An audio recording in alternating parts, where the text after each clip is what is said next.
Rasulullah. Di sini ada 6 bahasan. Yang pertama yaitu ada 7 bahasan. Yang pertama yaitu Rasulullah jatuh sakit. Yang kedua Rasulullah dirawatnya. Yang ketiga perintah mengirimkan pasukan. Yang keempat ada wasiat Rasulullah kepada kaum Ansor.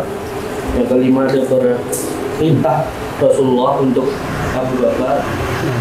Keenam ada dari dicabutnya nyawa Rasulullah, dan yang terakhir yaitu Rasulullah wafat.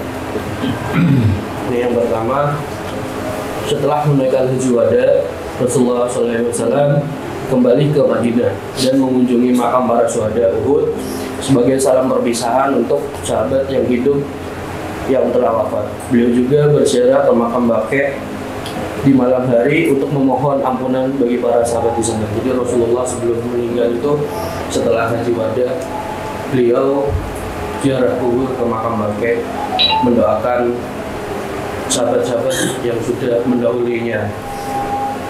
Beliau memberikan pesan tentang datangnya cobaan yang berbagai pengalaman spiritual dengan mantan budaknya Abu Muwahhibah. Di suatu hari sepulang dari ziarah, beliau mendapati pertama itu istrinya Aisyah radhiyallahu anha mengeluh sakit. Terus Rasulullah juga mengeluh kepalanya juga sakit juga. Terus sejak jatuh sakit, Rasulullah berpindah-pindah antara rumah istrinya. Tapi ketika Rasulullah sakit itu, yang ditunggu-tunggu itu kapan dia di rumahnya istri Aisyah. Selalu bertanya, besok saya di mana, jatahnya siapa gitu. Terus karena merindukan Aisyah, beliau merasa lebih, saat di rumah Aisyah itu beliau itu lebih merasa tenang.